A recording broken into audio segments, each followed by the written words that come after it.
أهلا بيكو برايمري 4. النهاردة مكملين في يونت 1 كونسبت 3 وليسون 3 واللي بعنوان Firefly Light Show. وفي الليسون ده عايز يعرفنا الكوميونيكيشن اللي بيحصل between الفايرفلاي. يعني ايه الأول Firefly Light Show؟ الفايرفلاي دي يا ولاد عبارة عن خنفسة لكن هي بتطير، ليها وينجز، بتقدر ان هي تطير. تمام. الفايرفلاي بتعمل لايت، تقدر ان هي بروديوس اللايت ده من خلال شوية chemical reactions بتحصل في جسمها. طب هي بتعمله ليه وبتعمله ازاي؟ هنعرف دلوقتي. اولا فاكرين كان في animal كنا خدناه قبل كده بيعمل communication with each other باستخدام الساوند، الصوت، كان اسمه الايه؟ الايجيبت مانجوس. الايجيبت مانجوس. تمام. كمان خدنا ان الانتس بتعمل كوميونيكيشن مع بعضها من خلال السميلي مسجز، لما بتحب تعمل كوميونيكيت تتواصل مع بعضها في الكولونيز بتاعتها كانت بتعمل سميلي مسجز. طيب بالنسبة للفاير فلاي بتعمل ايه؟ دي بتعمل لايت شو، بتعمل ضوء. Fireflies petals are type of insect، هي عبارة عن نوع من أنواع الحشرات وبتقدر إن هي تطير. that can produce، بتقدر تعمل يا ولاد chemical reaction inside their bodies. الchemical reaction ده بينتج عنها اللايت، الضوء، اللي هي من خلاله بتعمل communication مع بعض، بتتواصل مع بعضها من خلال اللايت. يبقى تاني هنا بيقولك السؤال the firefly beetle is considered as a type of insect، هي نوع من أنواع الانسكت. right. the firefly beetle can produce light، بتقدر إن هي تعمل لي الضوء. بتقدر تعمل الضوء. بتعمله ازاي؟ بواسطة ايه؟ through a chemical reaction في البادي بتاعها.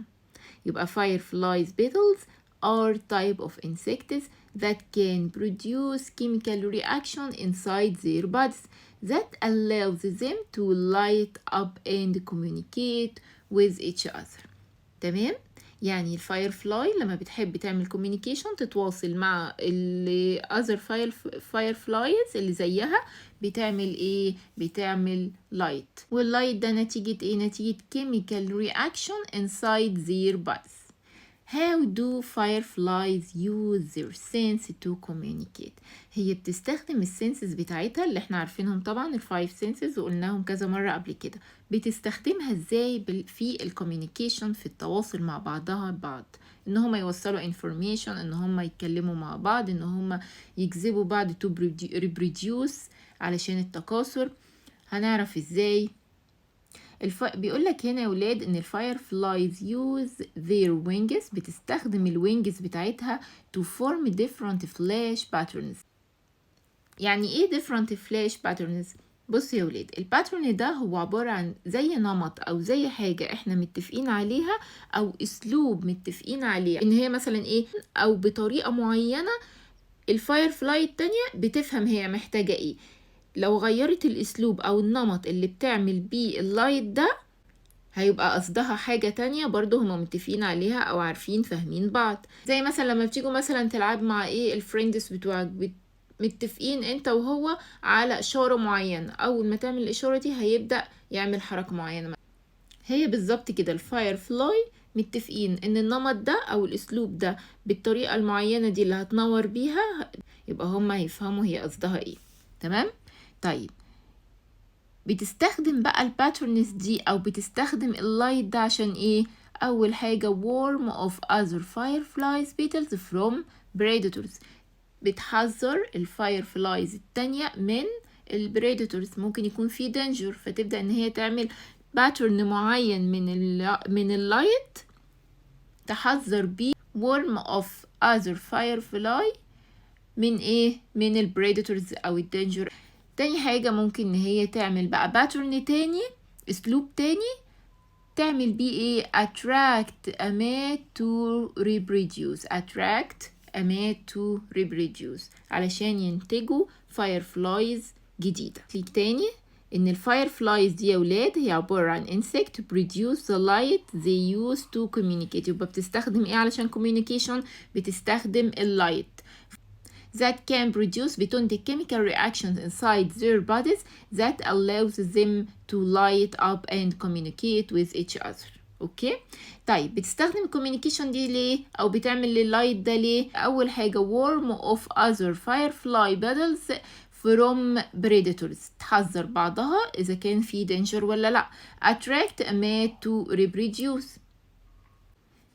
مش بس كده يا ولاد، انتوا عارفين ان الفاير فلاي كمان منظمة جدا وبتعمل الباترن ده بطريقة ريجولار منظمة وببريود منظمة، يعني بفترات منظمة. يعني مثلا كل ثانية ممكن تعمل ومضتين كده، كل ثانية ممكن تعمل مثلا ايه فلاش مرة، او كل ثانيتين تعمل الفلاش ده مرتين 3.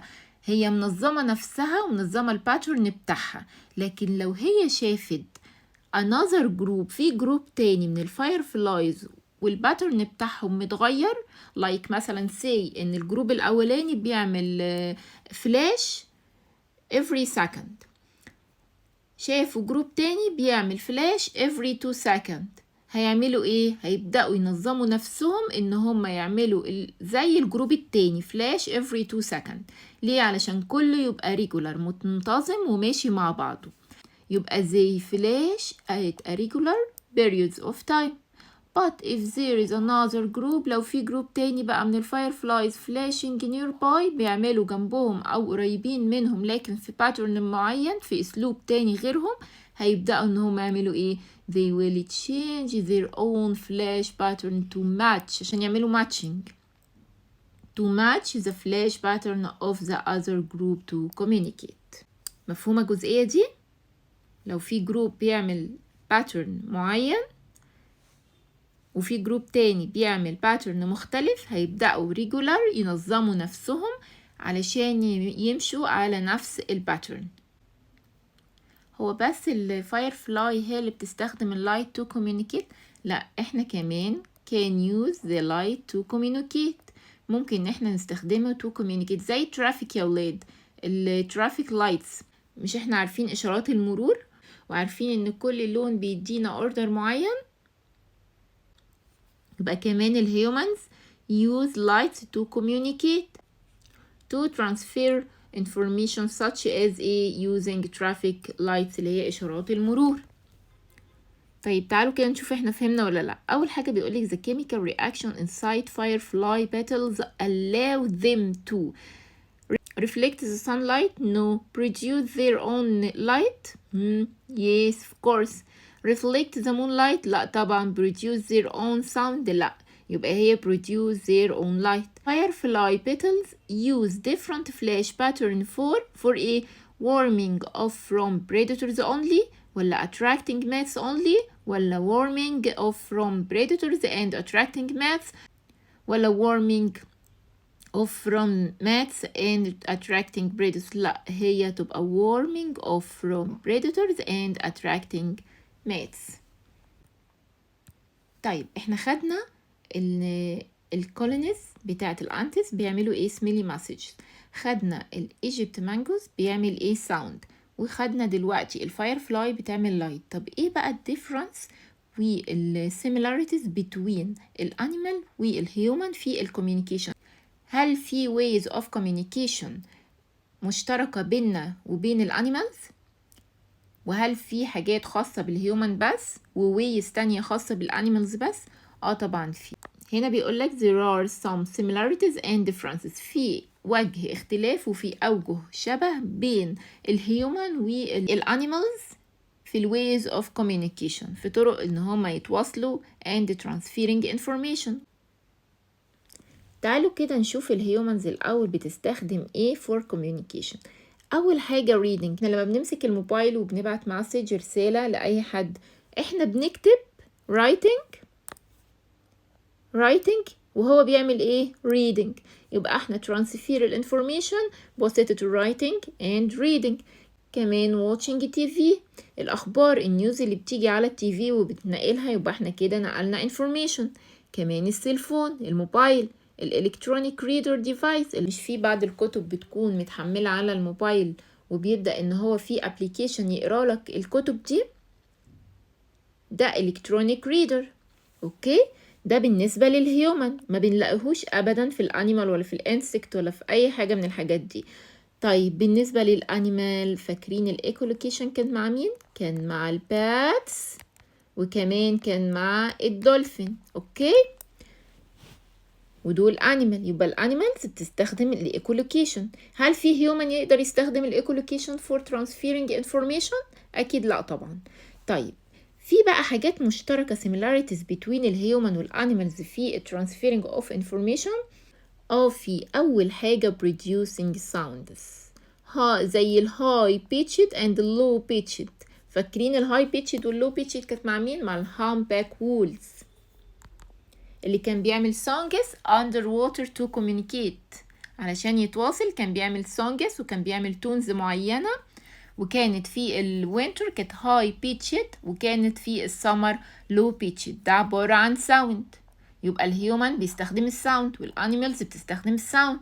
كمان بيعملوا ايه؟ displaying light. يعني ايه displaying light؟ هما بنستخدم اللايت for communication. ازاي؟ لسه قايلين على الفاير فلاي لما كانت بتستخدم اللايت for communication، واحنا بنستخدم اللايت زي الترافيك لايتس. يبقى ده مشترك بيننا similarities between us. يبقى الهيومن can use light and animals can use light. تعالوا نحل الأسئلة دي مع بعض. is considered as a type of communication that is used by human only. ناخد بالنا من only ده. الإيكولوكيشن طبعا لا. السيلفون ولا displaying light؟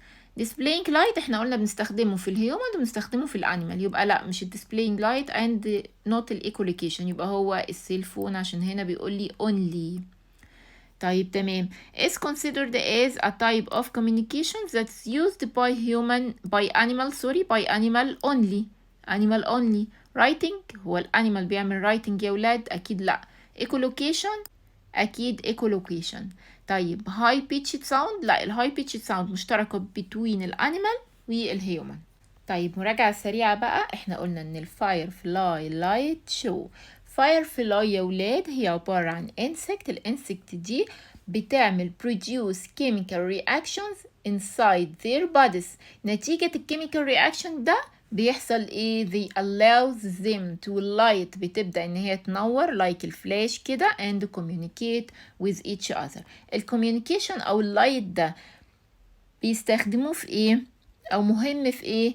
ان الفايرفلايز use their wings، بتستخدم الاجنحة بتاعتها to form different flash pattern. تبدأ ان هي باستخدام الوينجز بتاعتها تعمل باترن معينة من اللايت ده، بتعمل بيه ايه؟ warm off other firefly petals from predators. تحذر الفايرفلايز التانية من البريدتورز لو في اي danger. كمان attract a mate to reproduce. الفلاش اللي بتعمله الفايرفلاي بيكون regular periods of time. لو كل ثانية هما منتظمين كلهم بيعملوا in the same time. لو كل ثانيتين فلاش بيعملوا برضو the same pattern. طيب هما لو لقوا another group مختلف عنهم وبيعمل فلاش في pattern معين تاني، لا بيبدأوا يعملوا matching، يغيروا change their pattern علشان يعملوا matching مع other group and communicate with each other.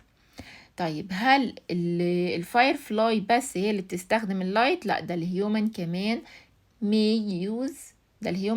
can use اللايت to communicate like ايه؟ like الترافيك لايتس، اشارات المرور.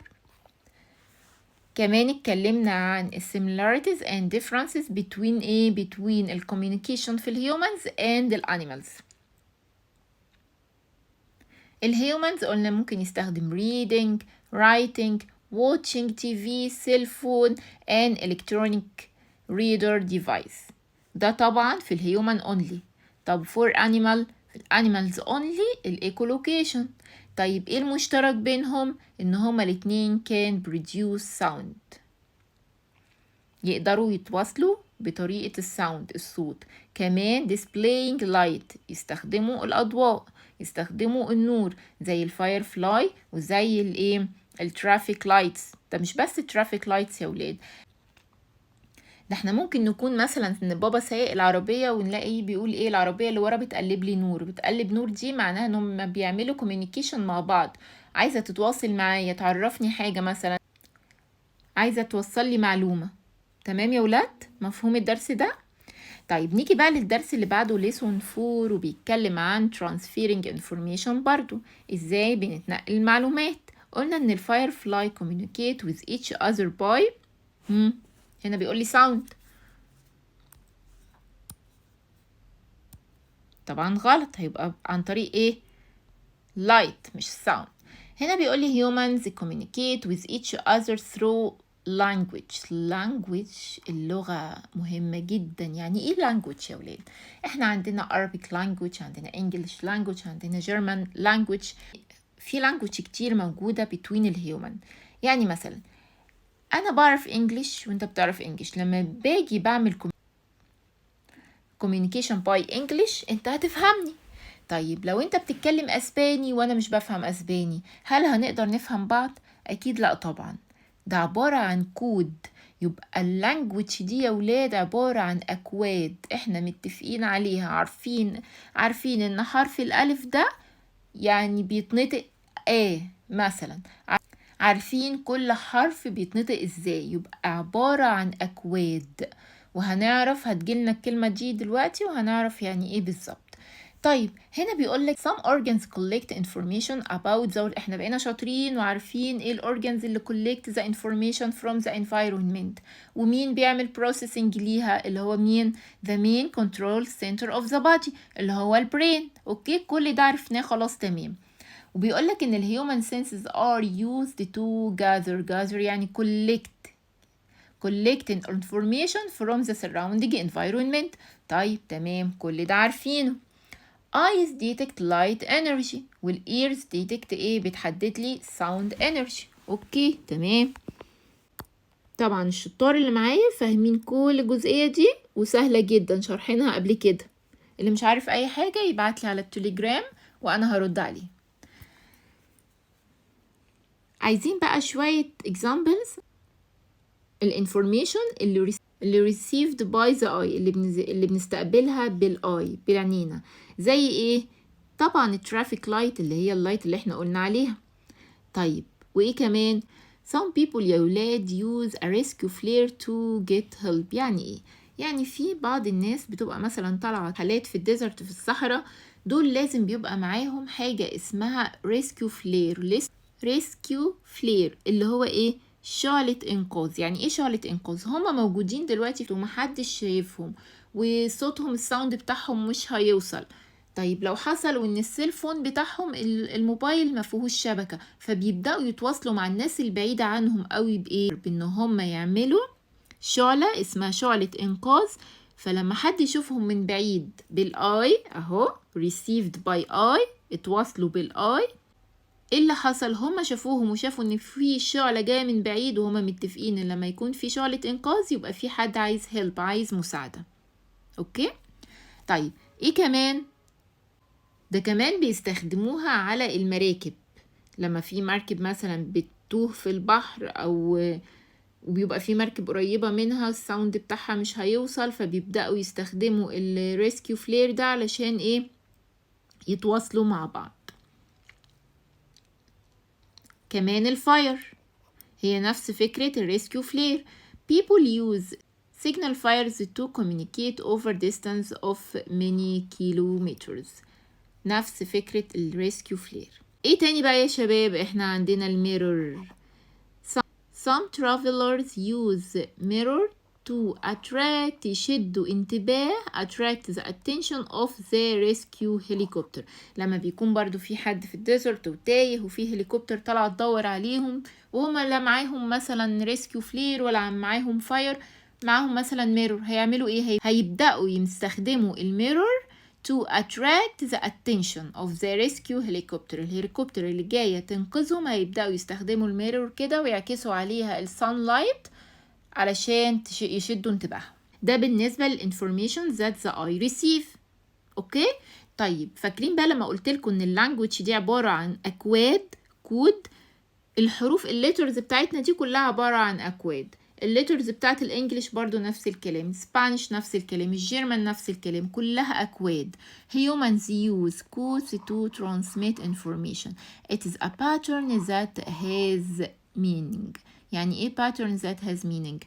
يعني مثلا أنا لما بكتب كلمة، الكلمة دي مكونة من letters، من حروف، كل حرف أنا بعتبره كود وبنسقهم بطريقة معينة specific pattern، فبعرف أقرأ الكلمة دي وترجمها. أوكي، يبقى الكود هو عبارة عن pattern that has meaning، هو نمط أو أسلوب وليه معنى طبعا.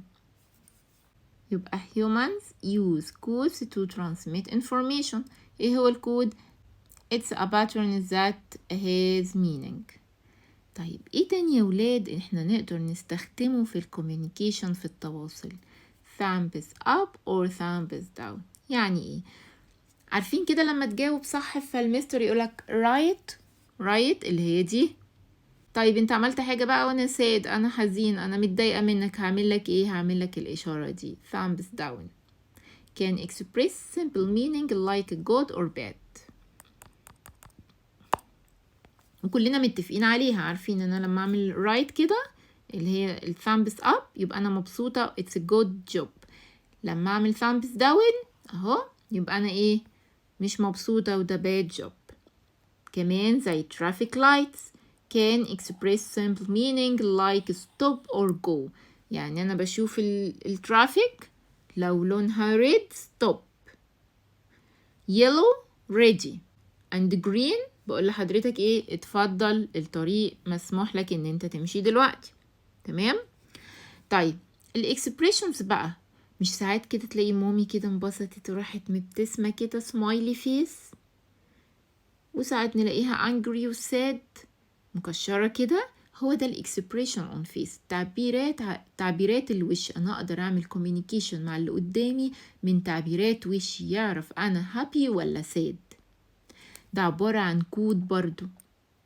يبقى expression on face are codes that can help people predict. تتوقع، انت بتتنبأ اللي قدامك ده مبسوط ولا sad ولا ايه بالظبط. ده عبارة عن الاكسبريشن of faces. لما بنلاقيه smile face يبقى ده ايه؟ happy. لما بنلاقيه sad face يبقى ده angry. ده عبارة عن كود متفقين عليه، عارفين. كمان اللانجوج يا ولاد، اللغة، أنا بتكلم لغة أنت بتقدر تفهمني بيها. It's a code in the form of sounds where different languages are different codes. كل language وليها كود معين بيها. لو أنت فاهم اللانجوج أو لو أنت فاهم الكود ده هتعرف تفهم أنا بقول إيه بالظبط. That are used to transfer information. writing الكتابة برضو يا ولاد عبارة عن أكواد بنستخدم فيها symbols ورموز وباترن واسلوب معين علشان اديك معلومة معينة انا عايزة اوصلها لك، او اكتب لك كلمة انا عايزاك تعرفها. يبقى writing برضو عبارة عن ايه؟ way of communication وكود من اكواد transferring information. كمان الميوزك يا ولاد، الميوزك دي برضو عبارة عن tones، عبارة عن نغمات produced from human or musical instrument. يعني ايه؟ يعني مثلا انا في اللاين في طابور الصباح كده وفي ميوزك معينة احنا المدرسة كلها متفقين عليها ان انا اول ما اعمل الميوزك دي كلنا هنقف في اللاين بتاعنا. في ميوزك تانية معينة احنا متفقين ان الميوزك دي اول ما اسمعها انا هطلع الكلاس بتاعي. تمام؟ يبقى هي عبارة برضو عن اكواد احنا متفقين عليها. يبقى الميوزيكال or sounds are different sound tones produced from the human or musical instrument can be used in communication. نتواصل بيها برضو. الصفارة بتاعت الحكم دي مش ده ساوند؟ أول ما بيصفر الحكم كل الملعب بيقف، كل اللعيبة بتنتبه وبتبصله، ده برضو عبارة عن ساوند عملنا بيه communication، تواصلنا مع بعض من خلاله. كمان اللايت هاوس. ايه اللايت هاوس دي؟ دي عبارة عن المنارات اللي بتبقى موجودة عشان تعرف السفن where they are، هم موجودين فين، بترشد السفن من الآخر، بتعرفهم البليس بتاعهم، بتدلهم على المكان والاتجاهات اللي المفروض تروحها. sends code بترسل لي أكواد في صورة فلاشز أو لايت. أوكي، بتعمل إيه؟ the tell sailors where they are. المنارة اللي موجودة في نص البحر وبتعرف السيلرز اللي هم البحارين هم فين بالظبط. يبقى تاني يا ولاد، الكود هو عبارة عن ايه؟ it's pattern that has meaning. سواء بقى الباترن ده كان حروف انا بكتبها write it، كان sound انا produce it، او كان music متفقين عليها، او كان علامات زي like السامبس. تعالوا كده نشوف ايه بالظبط. like سامبس up and سامبس down. اوكي، متفقين. up يعني good job، down يعني bad job. الاكسبريشن on face، انا ببص لمامي كده بعرف اذا كانت angry ولا كانت happy. language اللغة. writing الكتابة. music or sounds الميوزك او sounds اللي متفقين عليها في اللاين كده يبقى اقف في اللاين. موسيقى تانية معينة يبقى اطلع الكلاس. like الصفارة كمان بتاعت الحكم في المباراة، أول ما اسمع الصفارة كلهم بيقفوا، يبقى خلاص كده في انتباه، كلهم يبصوا للحكم يشوفوا هو عايز منهم ايه. زي اللايت هاوس المنارات اللي موجودة في السي في البحر أو في الأوشن بتعمل ايه؟ tell sailors where they are. كل ده communication بالنسبة لنا بنتواصل بيه، سواء كان بالاكسبريشن، سواء كان بالرايتنج، باللانجوج، بالميوزك، باللايت هاوس او الثامب اب ساوند داون. يعني هو الدرس ده سهل وبسيط ويعتبر كلها حاجات عملية عارفينها. هنبدأ نحل بقى ايه؟ موديل اكزام 1.3. موديل اكزام 1 كونسبت 3 هنحله مع بعض يا حلوين. يلا كل واحد بقى يحضر كتابه ويجيبه كده علشان نحله مع بعض. طيب هنا الشطار بيقولوا لكم ايه؟ بيقول choose the correct answer. can communicate by displaying light. مين اللي بيقدر يعمل communication باللايت؟ all animals؟ لا. all plants and animals؟ no. all plants؟ no. humans and some animals تقدر تعمل communication باللايت. اوكي. number 2 بيقول لك each of human and fishing cat. الهيومن والفيشنج كات has a mirror light membrane in their eyes. لا احنا ما عندناش light membrane، لا احنا ما عندناش mirror membrane. طيب has an excellent night vision. احنا عندنا excellent night vision؟ لا ما عندناش. has two eyes adapted for vision ولا becomes more active at night؟ لا هي has two eyes adapted for vision. احنا والفيشنج كات عندنا two eyes. Which of the following communications depends on sense of sight؟ خلوا بالكم يا ولاد، sight only كمان. watching TV نقراهم كلهم. watching TV ولا echolocation، flashing light of fireflies ولا using the cell phone؟ ها احنا عايزين sight only. خلوا بالكم، مديكوا فرصة تفكروا.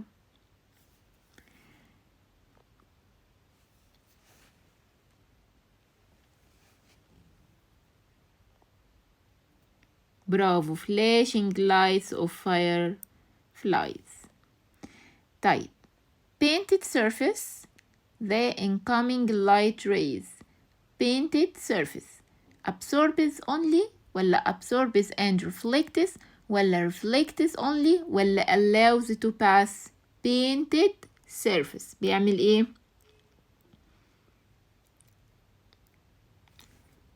absorbs and reflects light.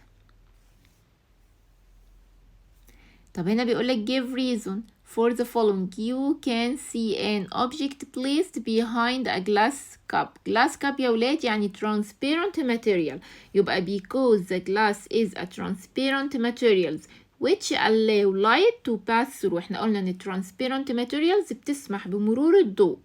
اوكي، يا رب تكون واضحة. طيب هنا بيقولك put true or false. transparent objects don't allow. don't يا ولاد، don't ازاي؟ لا طبعا غلط، يبقى transparent object don't allow light to pass through them، يبقى false.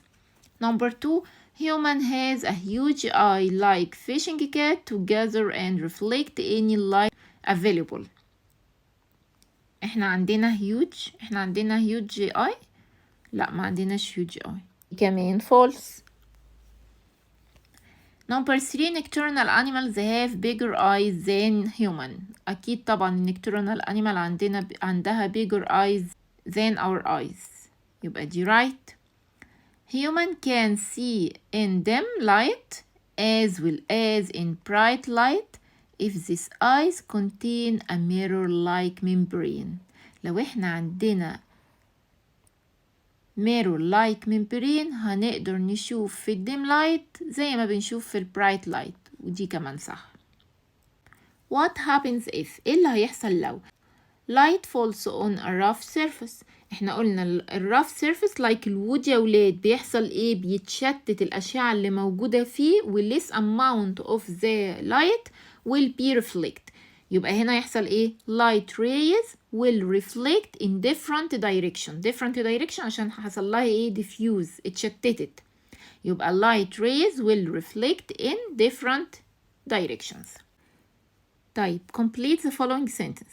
The A is the main control center of the human and animal bodies. مين المين؟ هو يا ولاد the main control center of the human. أول ما أشوف main control center يا ولاد أعرف على طول أنا بتكلم عن إيه؟ عن البرين.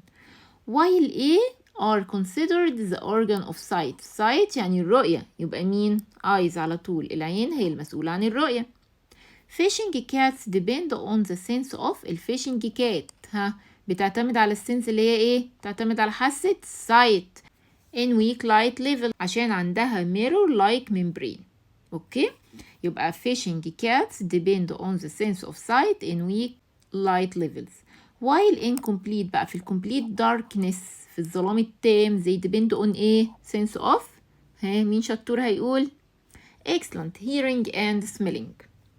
In the eyes of animals in the eyes بتاعت ايه animal مين؟ هنكمل السؤال. there is a mirror like membrane. مين اللي عنده mirror like membrane؟ nocturnal animals that reflect light. يبقى in the eyes of nocturnal animals there is a mirror like membrane. مش الفيشنج كات دي nocturnal؟ يبقى in the eyes of nocturnal animals there is a mirror like membrane that بتعمل ايه لللايت؟ reflects light، بتعكس لي الضوء. paper and a piece of cloth are considered. البيبر والpiece of cloth وكمان الwood consider as a rough surface that diffuse diffuse بتشتت لي or scatter light energy، بتشتت الضوء in different directions. طب يلا بينا cross out the odd word. fire candle the moon. الفاير والكاندل هما الاتنين emits light source of light، لكن المون مش source of light، يبقى دي odd word. flashlight the moon mirror. flashlight is a source of light, the moon not a source of light and the mirror not a source of light. يبقى مين odd هنا؟ الفلاش لايت. اوكي، أتمنى تكونوا استفدتوا، واللي محتاج أي سؤال يبعتلي على التليجرام.